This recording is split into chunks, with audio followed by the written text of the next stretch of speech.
Salut à tous les gars, c'est Cbix, j'espère que vous allez bien. Aujourd'hui, nouvelle vidéo analyse technique. Juste avant que la vidéo commence, je voulais faire une petite parenthèse. On va parler 2 secondes du changement de rythme qu'il va y avoir sur la chaîne.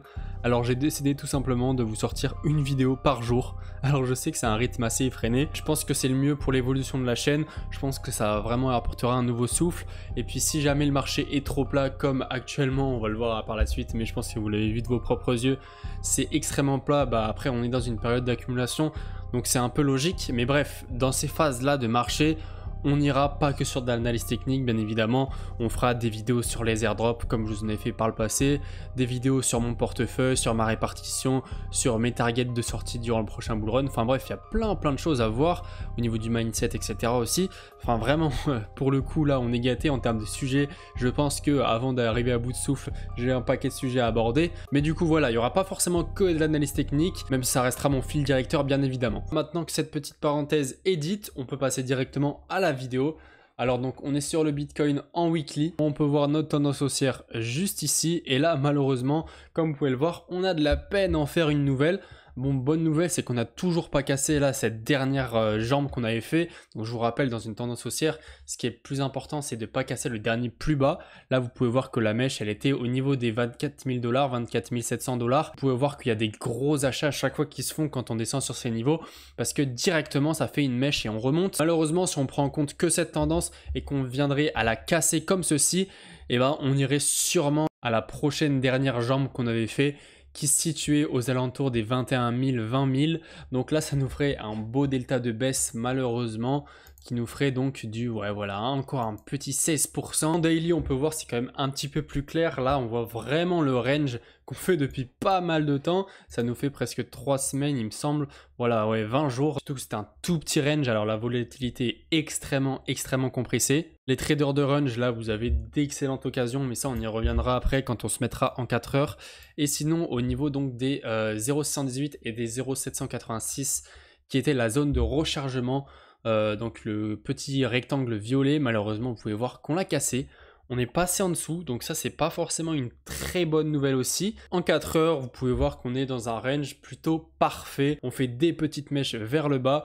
On va liquider ceux qui sont trop gourmands vers le haut en faisant des gros mouvements à la hausse.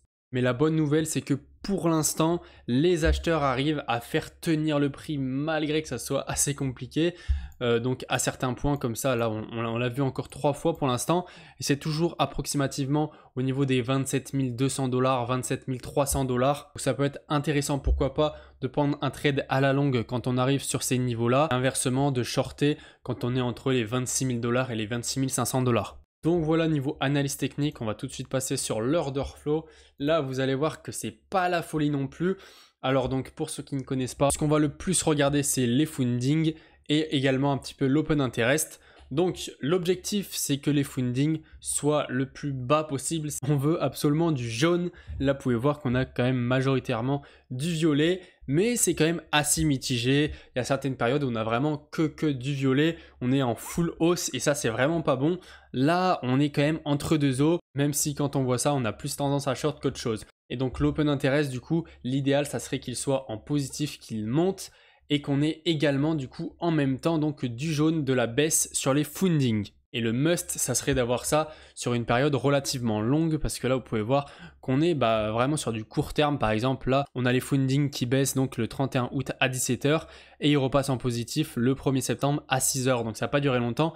L'idéal, ça serait vraiment d'avoir les fundings sur 2-3 jours en négatif avec un open interest qui monte. Là, ça serait le top. Et si on pouvait avoir un spot également qui monte, ça serait encore plus cool. Tout ça, ça nous permettrait peut-être de déclencher un short squeeze, donc une montée à la hausse du Bitcoin ou même des cryptos en général. Au niveau des news aujourd'hui, donc on a Ethereum. Pour Vitalik Buterin, la centralisation des nœuds est un vrai problème. Donc c'est ce qu'il a dit dans une conférence à l'occasion de la Korean Blockchain. Et donc il a préconisé quelques solutions qui pourraient nous permettre de résolver ce problème. Donc je vous laisserai aller voir l'article si vous voulez en voir un peu plus. Au niveau des ETF Bitcoin, notamment, on pense au plus connu, donc celui qui a été demandé par BlackRock. Et donc on a JP Morgan qui nous dit que la SEC est obligée d'accepter les ETF Bitcoin Spot. C'est plusieurs analystes de JP Morgan qui nous ont dit ça. Donc après, ça reste la SEC. Ça m'étonnerait que JP Morgan arrive à influer leurs décisions, mais ça nous permet d'avoir un avis extérieur d'un expert. Et ça fait plutôt plaisir étant donné qu'il est favorable. Dernière news concernant le yuan numérique, la Chine veut que toutes les transactions de détail soient payées en ECNY, donc c'est le yuan numérique. On en parle beaucoup en ce moment, le yuan numérique, les CBDC, les monnaies de banque centrale, etc. Ça va être un vrai problème. Heureusement qu'on a les cryptos pour contrer cette arrivée entre guillemets qui est totalement catastrophique. On va vraiment avoir une grosse restriction de nos libertés dans les prochaines années avec tout ce qui va arriver parce que là ça va être quelque chose de mondial, ça fait peur. Voilà pour cette news, on peut vraiment voir que le yuan forcément et même toutes les autres monnaies numériques vont essayer de prendre le contrôle sur les cryptos. C'est vraiment quelque chose de très malsain, j'ai l'impression.